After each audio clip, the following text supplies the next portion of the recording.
Então temos aí letra A, B e C. Então na A, ponto de ancoragem acima do usuário, nesse caso 1 metro acima do elemento de engate do cinturão do usuário, é a opção preferida. Então temos aí distância de queda livre, o fator de queda também. A letra B, ponto de ancoragem a nível de ombro, opção não preferida. Então temos uma distância de queda livre de 1,5 metro. Fator de queda ali também. Tem o cálculo ali. Ponto de ancoragem, a letra C, ponto de ancoragem a nível de pé. Esse deve ser evitado. Então temos a distância de queda livre de 3 metros. Nessas três situações, então vocês podem observar ali como o trabalhador, ao cair, ele ia ficar no resultado final. Então ali na legenda, nota 1, figura humana mais abaixo, em cada desenho indica a posição do usuário no fim da queda livre, isto é, o ponto em que o absorvedor de energia começa a abrir. Isso não pode ser confundido com a posição que o usuário estaria no fim da retenção de uma queda. No caso do talabarte em ponto de ancoragem fixo, o fator de queda varia de 0 a 2. Em outros casos, pode ser até maior do que 2.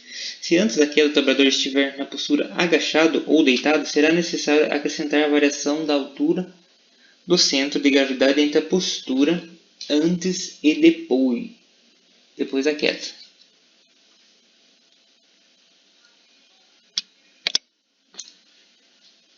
Próximo slide, então temos força de impacto.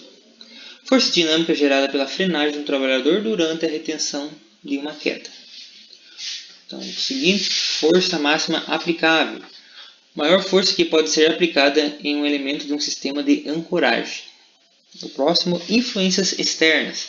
Variáveis que devem ser consideradas na definição e seleção das medidas de proteção para a segurança das pessoas, cujo controle não é possível implementar de forma antecipada. Operação assistida. Atividade realizada sob supervisão permanente de profissional com conhecimentos para avaliar os riscos nas atividades e implantar medidas para controlar, minimizar ou neutralizar tais riscos. Permissão de trabalho. Documento escrito contendo conjunto de medidas de controle visando ao desenvolvimento de trabalho seguro, além das medidas de emergência e resgate.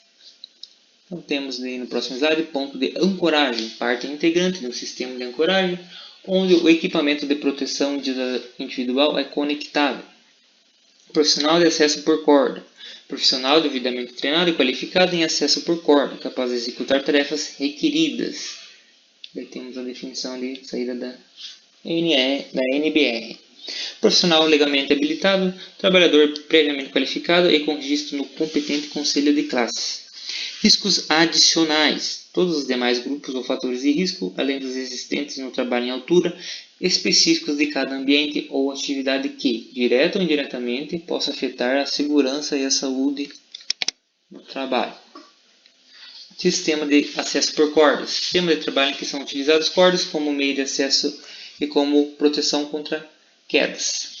Sistema de posicionamento no trabalho. Sistema de trabalho configurado para permitir que o trabalhador permaneça posicionado no local de trabalho, total ou parcialmente suspenso, sem o uso das mãos. Sistema de proteção contra quedas, SPQ. Sistema destinado a eliminar o risco de queda dos trabalhadores ou a minimizar as consequências da queda. Sistema de proteção coletiva contra quedas, SPCQ. Sistema de proteção contra quedas que não requer o uso de EPI para oferecer proteção. Sistema de proteção individual contra quedas, SPIQ. SPQ que requer que o trabalhador use EPI contra quedas e receba treinamento para tal. Daí temos sistema de restrição de movimentação, SPQ que limita a movimentação de modo que o trabalhador não fique exposto a risco de queda. E por fim, sistema de retenção de queda, SPQ que não evita a queda, mas interrompe depois de iniciada, reduzindo as suas consequências.